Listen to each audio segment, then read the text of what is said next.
Hello guys! Hello Aries! Welcome dito sa aking channel, Alarin 888 Aries. Alamin natin kung anong messages, vibration, gabay energy para sa lahat ng Aries. This is general reading. Pwede ka makaresonate. Gamitin mo ang iyong intasyon sa paninood. Okay. Wow! Okay. Okay, Aries. Congratulations! First card mo dito, kino-congratulate ka ng ating baraha because there's a celebration. Maybe there's incoming wedding anniversary, wedding, engagement, or any celebration na posibleng celebratory siya. But, mayroon din ditong ibang Aries na posibleng ikaw ay masasangkot sa isang gulo. So, maybe, meron ditong hearing, pwedeng ikaw, may kaaway ka na isang tao. So, pwedeng umabot kayo sa barangay, sa blatter, sa police, or pinakamalala sa judge or sa huwes. Yung iba naman sa inyo dito, mayroong, kumbaga, reunion, pagkikita, mayroong mag-meeting, mayroong magti-training, mag-aaral, or posibleng, yun na nga, mayroong mga okasyon na posibleng isa-celebrate.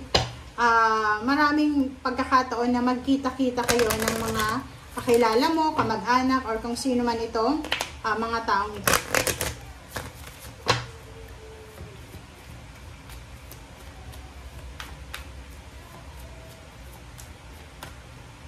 Okay, wow. Message. Okay, so yun. So nakikita ko sir dito, maybe hindi ikaw yung ikakasal. Maybe this is invitation. It's wedding invitation from someone na kakilala mo, kamag-anak, or posibleng meron ditong Aries na yun nga, pwedeng kakilala mo siya, gusto niya magpakasal, naghahanap siya ng pera. So pwedeng, yun na nga, pwedeng tulungan mo siya. Or maybe ikaw to na hihingi ng tulong para makatulong ka sa isang individual na ikakasal. Parang ganun. Pwedeng yung letter na to is invitation, wedding invitation, but you need to, kumbaga, save some money para sa kasal na yan. So, comment down below if you resonated sa kung ano man na message na sinasabi ng barahan na yan. Okay, tingnan natin.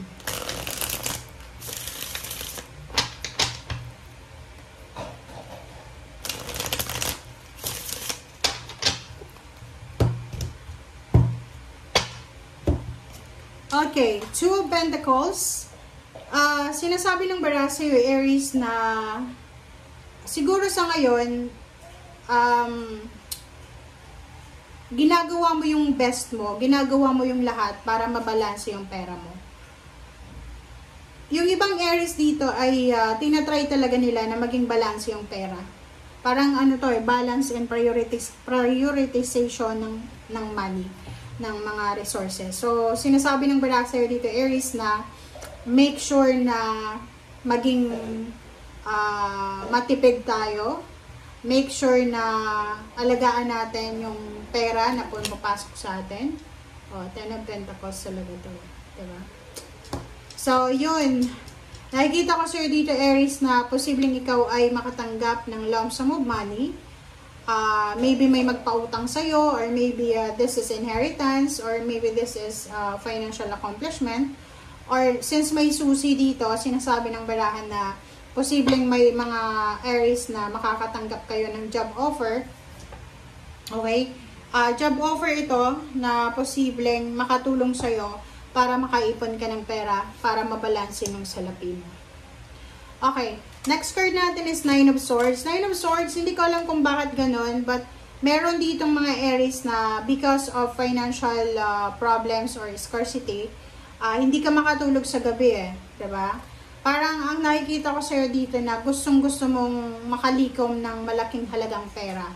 Ang Nine of Swords na to ay parang hindi ka makatulog, namumroblema ka sa gabi, kasi gusto mong makaipon ng pera, gusto mong kumbaga, makabuo ng isang, like for example, 10,000, 1,000, 100,000, 1 million, parang gano'n. Okay. So, nakikita ko sir dito na isang tao na posibleng mag-offer sa'yo ng collaboration and partnership. Eye of Aries na this one is legal. Okay, legal siya. Kasi pag illegal to, kung makikita mo dito may judgment siya. So, posibleng ikaw ay makulong just because of this business. So, sinasabi ng bara sa'yo na be careful for the Princess of Pentacles, sa kung ano man na collaboration, sa kung ano man na partnership ang ino-offer sa'yo, mag-iingat ka. Ay, kasi ang nakikita ko sa inyo dito, since nakikita natin dito ang accusation, number 33, posibleng yun nga, maakusahan ka sa isang kaso na just because of this partnership. So, kailangan mong maging matalino, kailangan mong maging wise sa mga tao na pakikisamahan mo, mga kaibigan, kakilala, lalo na ka-partner sa negosyo, mag-iingat ka. Diba? Sinasabi ko sa'yo may justice dito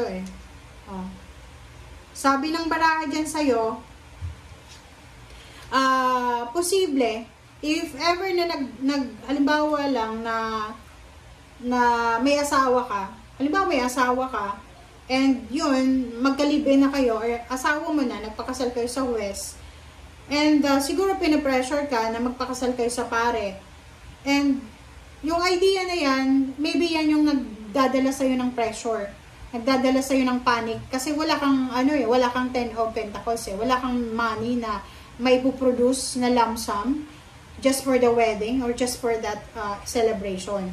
And nakikita ko rin sa'yo dito kasi mayroon ditong kasal.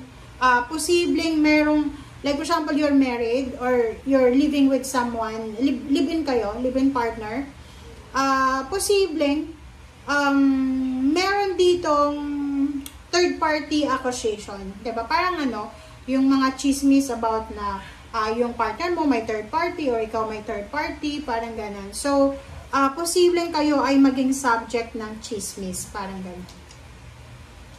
Okay, Knight of Swords and Knight of Pentacles.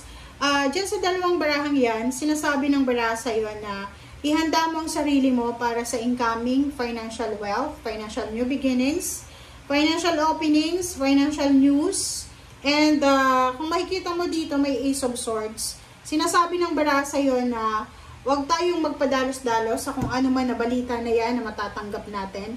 Kailangan nating pag-aralan, kailangan nating hanapin, alamin yung tamang information. Huwag tayong magpapaniwala agad-agad, lalo na kung pera itong ino-offer sa'yo or partnership sa relationship or partnership sa isang business na hindi legal. Okay? Thank you guys. Bye!